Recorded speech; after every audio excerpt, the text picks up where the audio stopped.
it's Mrs. Rowe, and I am here to share one of my favorite books about lines with you today called Good Times Drawing Lines. And then we'll use some of the ideas in the book to draw lines today for our project. So it's called Good Times Drawing Lines by Ruth Shaw Radlauer.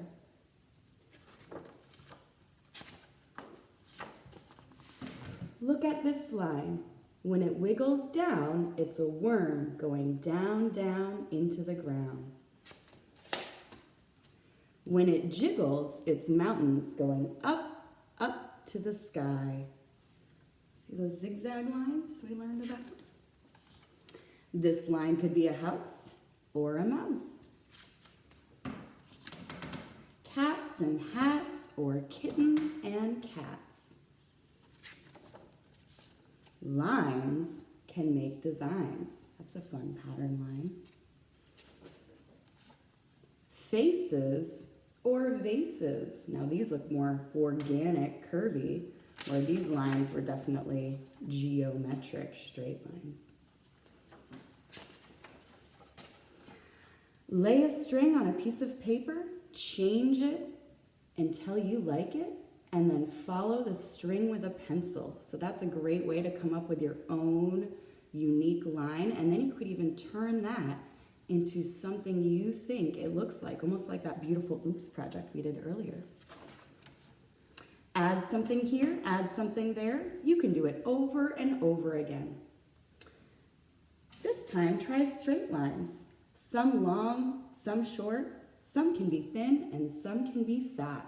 I'll show you how to do that in a minute with a crayon. Or add a zigzag line. How do you like that? Is that how a town looks? Then a city should be easy to draw with a straight line. You can make pines with straight lines or trees like these. Or with lines that curl and lines that swirl, you could make a tree with a hole for a home for a squirrel. Telephone poles have lines that stand up tall. Do you remember what this is called? A vertical line. Well, the lines in between go a different way. Do you remember that? The straight across? Horizontal. They look smaller and smaller as they go farther away. So that's showing space and distance. There are lines in the sky and there are lines in your shoes. Look all about you and draw what you choose. Your lines can show motion of balls or the ocean. Or birds on a wing or the songs that they sing. In everything, there is a main line to see. You don't need to draw every leaf on a tree, nor every brown hair on the back of a bear. Just some lines will suggest a bird building a nest. So you don't need to include every detail. See, those lines create pictures. So have fun with pictures and make new designs. Now you see what happens. Have fun drawing lines. The end. So now I'm going to show you some different ways that you can draw lines with some of the ideas from this book. So after we've read this story, I'd like you to draw with at least 3 different kinds of lines today, and you can draw whatever you choose, just like the book says. And there's lots of wonderful ideas in that book based on the different kinds of lines we've been practicing and learning. So on this page, these zigzag, you could definitely draw some zigzag mountains for a project and get started there. Ooh, maybe you have a horizontal line for the ground, and then maybe there's some organic lines in the sky. You could create a whole landscape, which is a picture of the land. You could use straight lines to create houses or curved lines to draw different things like hats or cats. These lines are really interesting. They're made out of all straight geometric lines, but they're all horizontal and vertical. So they're going up, vertical, horizontal, vertical, horizontal, vertical, horizontal, vertical, horizontal, vertical, and keep going, just changing the direction. And that kind of looks like the top of a city, like later in that story.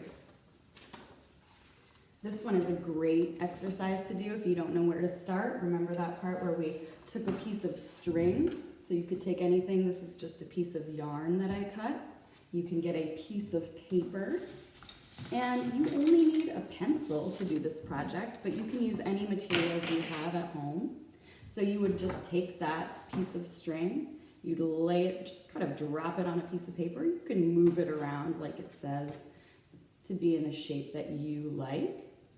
And then you just take that pencil and trace where that line is to create your own interesting, unique line. And then, like I said, you could turn it into a design. You could turn it into a picture of something. So I just finished tracing this line, which looks kind of like this.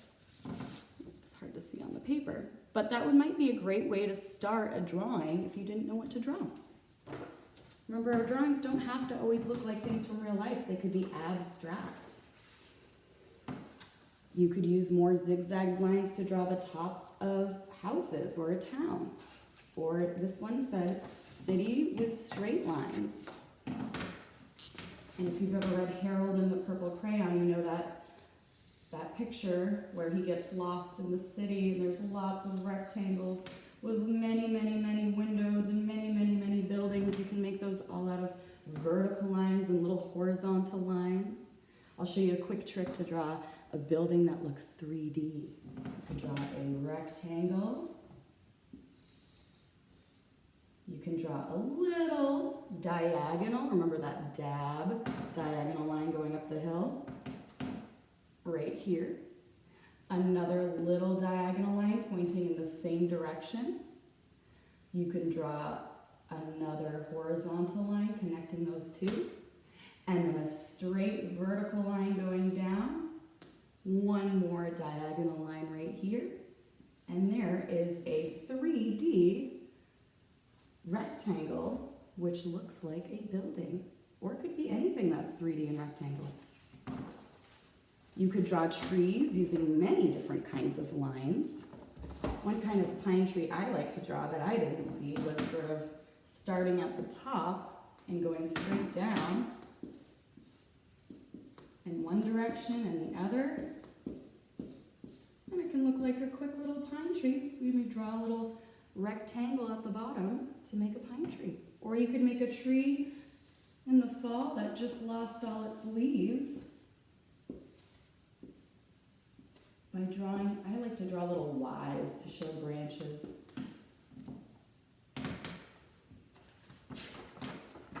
Another idea, they were showing distance. So if you really wanted to use that space, that's a picture of a road with a telephone wire.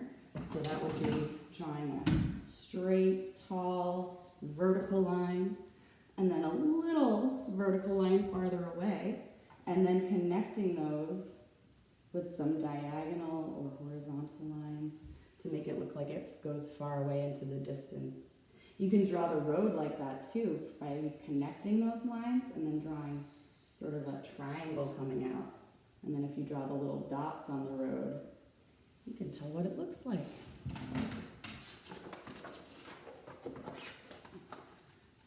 You can use lines to create motion, to show things that are moving, or things that you imagine, like sounds coming out. One great thing you could do if you're not sure what to do with drawing lines is you could play one of your favorite songs and then just draw lines that remind you of the sounds the song is creating. You could draw a picture of anything you'd like. I would just like you to name the different kinds of lines you used. So if this was your picture, for example, you might say, well, I used a vertical line right here going up for the building, some straight geometric lines. I've got a horizontal line right here. And then I've got some curvy organic lines. Remember, organic means curvy, to show these plants. Oh, and I've got some more geometric straight lines. Look, there's a diagonal line right there. You can also talk about the direction of the lines. So this flower is made out of a zigzag line going in a circle. This tree, if you turn it to the side, is a wavy line. So just looking for you to try at least 3 different kinds of lines in your project today. But as the end says, it's up to you. So have fun with pictures and make new designs. Now you see what happens. Have fun drawing lines. And I can't wait to see your good times drawing lines. Please post on Seesaw and record the different lines you used today. Thank you.